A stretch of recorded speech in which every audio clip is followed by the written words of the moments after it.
Evangelho, segunda-feira da sexta semana do tempo comum. O Senhor esteja convosco, Ele está no meio de nós. Proclamação do Evangelho de Jesus Cristo segundo São Marcos. Glória a vós, Senhor. Naquele tempo, os fariseus vieram e começaram a discutir com Jesus. E para pô-lo à prova, pediram-lhe um sinal do céu. Mas Jesus deu um suspiro profundo e disse: Por que esta gente pede um sinal? Em verdade vos digo, a esta gente não será dado nenhum sinal. E deixando-os, Jesus entrou de novo na barca e se dirigiu para a outra margem. Palavra da salvação. Glória a vós, Senhor. Segunda-feira da sexta semana do tempo comum, em nome do Pai, do Filho e do Espírito Santo. Amém. Queridos irmãos e irmãs, a nossa meditação de hoje, o Padre gostaria de partilhar com vocês um trecho da oração de São Padre Pio de Pietrelcina, que está diretamente relacionado, faz parte de um de seus escritos, está diretamente relacionado com o texto de ontem que ouvimos no Evangelho, a respeito da cura do homem leproso, que Jesus realiza nas suas andanças na região da Galiléia. Ontem falávamos esta frase, colocávamos esta pergunta para a nossa meditação: o quanto eu e você, o quanto nós nos comprometemos com aquilo que o Senhor quer para nós. O quanto eu e você nos comprometemos de fato com aquilo que o Senhor quer para nós. Foi tão tocante a declaração daquele homem que, tendo tanto a pedir a Jesus e tendo tantas coisas a apresentar para ele de grande relevância, ele não quis outra coisa que não fosse o querer do coração do Senhor. Senhor, Tu podes tudo, podes me curar. És o Senhor onipotente. És o próprio Deus, só Deus poderia curar, meus irmãos, o mal que aquele homem vivia. Então, um claríssimo ato de fé. E depois dessa fé proclamada, a entrega. Se queres, o que Tu queres, Senhor. Eu quero o que Tu queres. Eu me comprometo, eu acolho, eu me comprometo, eu escolho o que quer o seu coração. E falávamos que o Senhor poderia muito bem querer não curá-lo. E teria suas razões para isso. E certamente esse poderia ser um querer possível. Esse é um querer possível. Mas não foi o querer de Deus ali naquele momento. Pelo contrário. O querer de Jesus para aquele homem é que ele ficasse puro. Que ele reencontrasse a saúde. Falávamos em paralelo para nós que o Senhor quer a nossa pureza, quer a nossa santidade. Ele quer a nossa saúde da alma. Ele quer a nossa saúde integral. O querer de Deus para mim e para você é que sejamos santos. Então voltemos à nossa pergunta: o quanto eu escolho o querer de Deus para mim e me comprometo com esse querer. Escutem como continuação dessa pergunta a oração que Padre Pio nos apresenta. O mais belo ato de fé é aquele que brota dos teus lábios em plena obscuridade, entre os sacrifícios, os sofrimentos e o supremo esforço de uma vontade firme de fazer o bem, de fazer o que o Senhor nos pede. Tal como o relâmpago, este ato de fé rasga as trevas da tua alma. No meio dos raios da trovoada, eleva-te e conduz-te a Deus. A fé viva, a certeza inabalável e a adesão incondicional à vontade do Senhor foram a luz que iluminou os passos do povo de Deus no deserto. É esta mesma luz que brilha a cada momento em qualquer espírito agradável ao Pai. Foi também esta luz que conduziu os reis do Oriente e os levou a adorar o Messias recém-nascido. Ela é a estrela profetizada por Balaão, a tocha que guia os passos de cada homem que procura a Deus. Ora, esta luz, esta estrela, esta tocha, são também o que ilumina a tua alma, o que dirige os teus passos para evitar que cambaleeis e que fortifica o teu espírito no amor de Deus. Tu não o vês, também não o compreendes, porque supera o teu entendimento, mas também não é necessário. Apenas verás trevas que não são, evidentemente, a dos filhos da perdição, mas as que rodeiam o sol eterno. Toma por certo que este sol brilha na tua alma, ainda que os seus raios ofusquem os seus olhos a ponto de não conseguir enxergar bem. Creia, e espere, e confie, e siga aquilo que esse sol eterno ilumina. O profeta do Senhor cantou a seu respeito: com a tua luz eu verei a luz. Essas palavras de São Padre Pio nos ajudam a entrar no Evangelho de hoje, onde nós vemos os fariseus se apresentando diante do Senhor e exigindo para ele um sinal que venha do céu. Meus irmãos e minhas irmãs, diante de todas as evidências, coloquem em confronto a imagem que acabamos de recordar no Evangelho de ontem. Aquele homem leproso, cuja a própria vida é o reconto da Sagrada Escritura. O que os fariseus e escribas ensinam do livro do Levítico, a disciplina do povo de Israel a respeito do pecado, a respeito do que seria a hanseníase, a respeito do que seria a exigência para a reconciliação com Deus, aquele homem vivia sobre a própria carne. O que nós temos aqui? Um mestre da lei, conhecedor das tradições e dos ensinamentos, que tem a autoridade para instruir os demais homens ao conhecimento dessa mesma matéria, ou seja, dessa mesma lei, ao conhecimento das tradições que são comuns.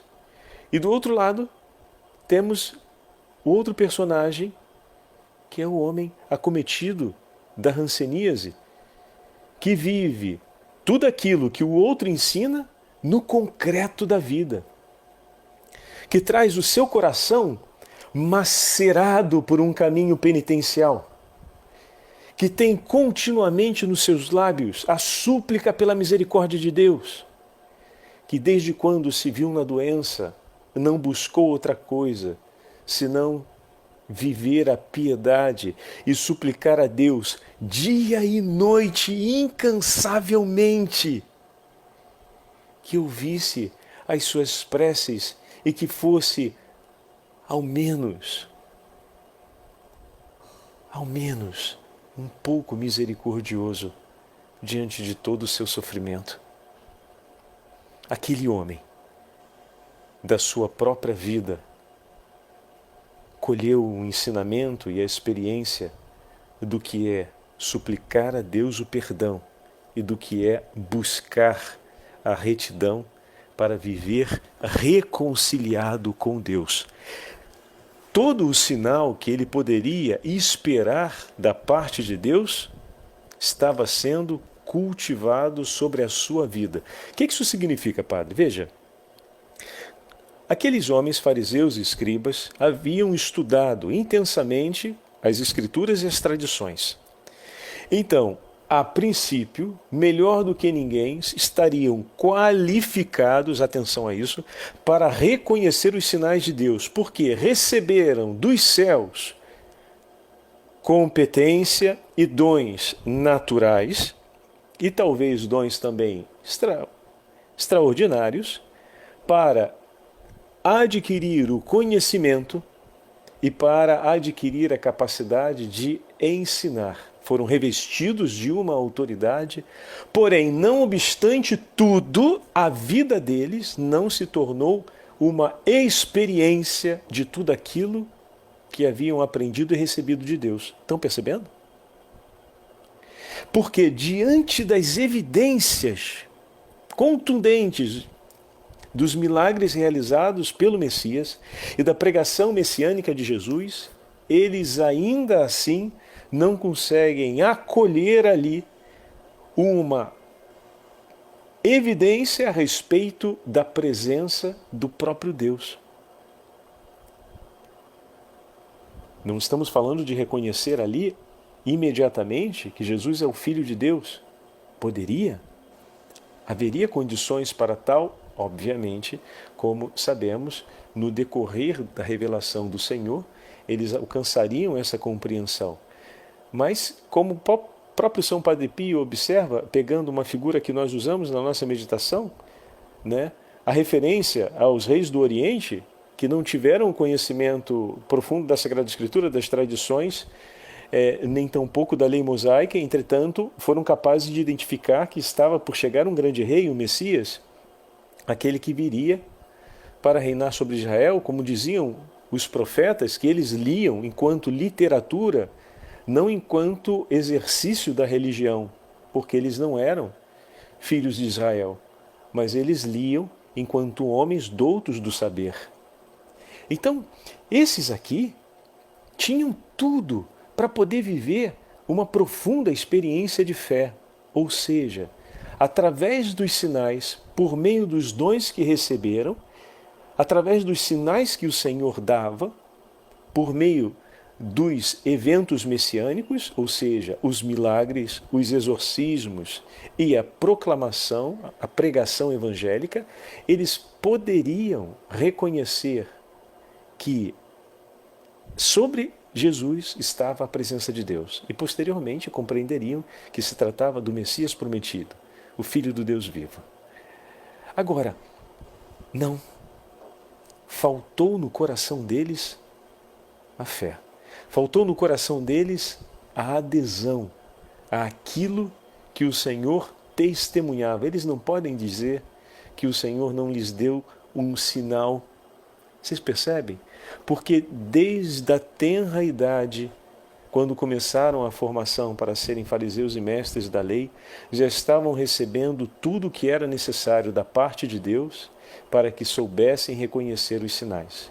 Mas, mesmo recebendo tudo isso, eles não fizeram da vida deles um testemunho de fé. Ou seja, a vida deles não se tornou um lugar onde a fé era celebrada, vivida diariamente. Entendiam sobre religiosidade e sobre oração, mas provavelmente a forma como rezavam estava muito longe daquilo que ensinavam. E veja, esse pobre homem enfermo, talvez não soubesse tanto sobre a tradição e menos ainda sobre a legislação estreita de Israel, mas a sua vida era uma experiência claríssima de como se aplica a fé, como se vive a partir da fé. Ele se lança aos pés de Jesus e suplica: se queres, tu podes. Então, aqui nós vemos esse paralelo entre os dois personagens. O padre queria trazer para a meditação de hoje esse paralelo, porque ao dizer, como vimos no texto, hoje o evangelho é pequititinho, saíram os fariseus e começaram a discutir com ele, para pô-lo à prova. Então já vimos aqui, como em outras meditações, que essa atitude é a atitude típica daquele que não quer ouvir ao outro, não quer ouvir o Senhor, mas quer afirmar a certeza que tem sobre algo. E a condição fundamental para que nós possamos viver a fé é afatar, como ouvimos outro dia, ouvidos abertos e lábios abertos. Se os ouvidos estão fechados, os lábios vão para não proclamar a graça, mas para perseguir a condenação do próximo. Estão vendo?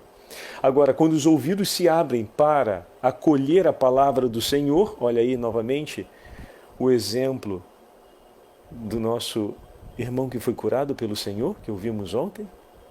Quando os ouvidos se abrem para recolher a palavra do Senhor, os lábios se enchem da proclamação da glória de Deus.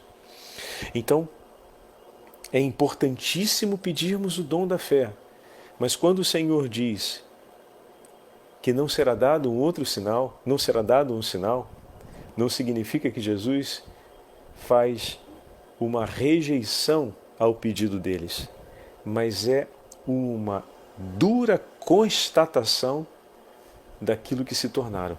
Tanto que Marcos marca no início do versículo 12, suspirando profundamente em seu espírito, ele disse, aquele suspiro do desgosto, aquele suspiro do peso, né?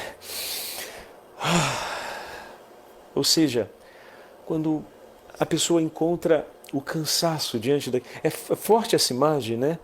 O coração do Senhor suspirou de... Então, talvez, não sei se a palavra melhor seria desgosto, mas de desilusão, acho que seria. A gente também não pode entrar em estrito senso de desilusão, porque o Senhor conhece todas as coisas, mas é talvez aquele cansaço, a expressão melhor seria aquele cansaço, porque Ele não deixa de amá-los. Mas é fadigoso amarmos e insistirmos uma e outra vez e vermos que aquele coração ainda está fechado. Aquele coração não se move na direção. Desde a mais tenridade, volta ao que eu estava dizendo antes, tenho dado tudo para que esses ouvidos se abram, mas esses ouvidos não se abrem. E agora os lábios realizam aquilo que é próprio do coração que não tem fé. Eles tentam tramar a morte, tramar o embaraço, tramar o mal da outra pessoa. Bom, se pegamos agora o tema dos sinais, para não termos dúvidas que o Senhor nos deixa e nos deixou inúmeros sinais que confirmam o seu amor por nós, como ontem ouvimos no Evangelho a declaração dele para aquele homem que sofria com a lepra. O beato Isaac escreve para nós em um de seus escritos, deixa o padre pegar aqui um instantinho, em um de seus sermões, o bem-aventurado abade Isaac, do mosteiro de Estela, ele nos escreve a respeito da supremacia da caridade. O que esse tema tem a ver? Não há amor maior do que ele entregar a vida pelos seus amigos. Meu irmão, minha irmã, o Evangelho de hoje fala sobre um testemunho. Os fariseus pedem um sinal do céu. Pedem um sinal do céu. Muito bem. Eis aqui um grande sinal do céu que o Senhor deixou por cada um de nós. Amai-vos uns aos outros como eu vos tenho amado. Não há sinal maior de um amor infinito e eterno do que ele entregar a vida pelos seus amigos. E amando-os, amou-os até o fim. Como cristãos no mundo, nós nos tornamos um sinal dos céus quando vivemos a supremacia da caridade. Quando vivemos para amarmos uns aos outros. Jesus diz que um outro sinal não será dado aos fariseus ali que pediram, mas o sinal definitivo e o sinal eterno da nossa salvação nos foi entregue. Sacrifício redentor de nosso Senhor. E eu e você, ao abraçarmos pela fé o nome de cristãos e ao nos tornarmos, pelo nosso batismo, cristãos, nos tornamos no mundo um sinal eloquente dos céus, do amor de Deus pelos homens. E esse sinal se realiza quando nós, pela fé, nos colocamos diante do Senhor para nos comprometermos com o querer dele. Olha aí, e qual é o querer dele para nós? Que nós sejamos santos, em outras palavras, que nós vivamos o amor em plenitude. Amai-vos uns aos outros, como eu vos tenho amado. Seremos reconhecidos no mundo como seus discípulos se amarmos uns aos outros e se entregarmos a nossa vida por amor. Eis aqui o querer do Senhor para nós. Vamos nos comprometer com esse querer? Vamos ver como é que o beato Isaac, o beato abade Isaac nos fala a respeito de como sermos no mundo o sinal de Deus através da supremacia da caridade. Vejam que belíssimo texto. Por que, irmãos, somos tão pouco solícitos em buscar ocasiões de salvação uns para os outros? Por quê? Tão pouco cuidadosos em mais ajudarmos-nos mutuamente, onde a necessidade for maior, em carregar os fardos uns dos outros. Vejam, o apóstolo a isso nos exorta dizendo: carregai os fardos uns dos outros e cumprireis assim a lei de Cristo. E em outro lugar escreve ainda: suportando-vos reciprocamente na caridade. É esta, na verdade, a lei de Cristo. É esta a vontade do Senhor para nós. Se há em um irmão, seja por indigência, seja por fraqueza corporal ou de educação, alguma coisa de incorrigível, por que não a suporto com paciência e não a levo de bom agrado? Pois está escrito: seus filhos serão levados aos ombros e consolados no regaço. Não será porque me falta aquela caridade que tudo sofre, que é paciente para suportar e benigna para amar?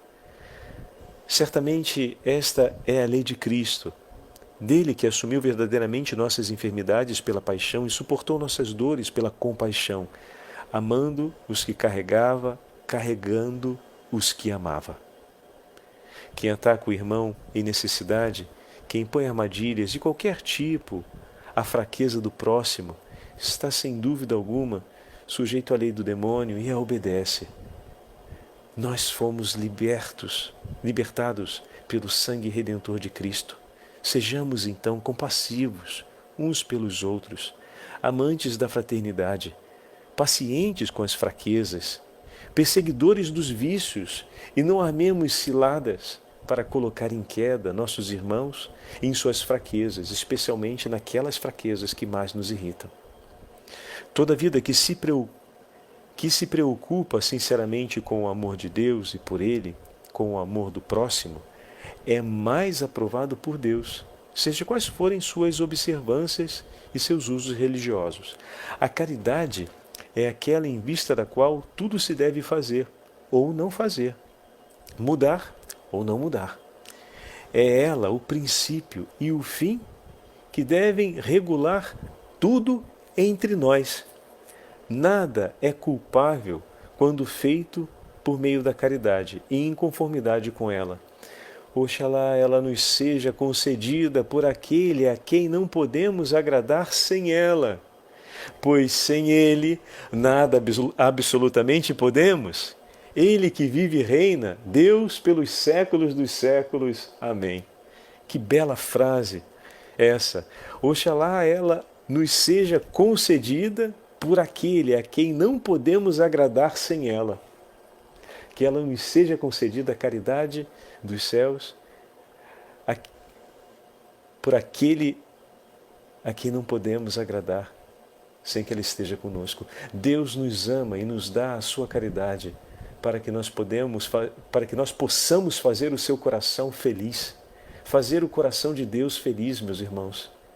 Nós o faremos quando amarmos uns aos outros, quando aplicarmos a caridade que o Senhor oferece por nós a cada um dos nossos irmãos e irmãs. E nisso não tenham dúvidas, seremos um sinal eficaz, fervoroso no mundo da salvação do Senhor e da vida que Ele oferece por todos nós. Seremos sal da terra e luz do mundo. O Senhor esteja convosco, Ele está no meio de nós. Pela intercessão da Santíssima Mãe de Deus e de São José, abençoe-vos o Deus Todo-Poderoso, Pai, Filho e Espírito Santo. Amém.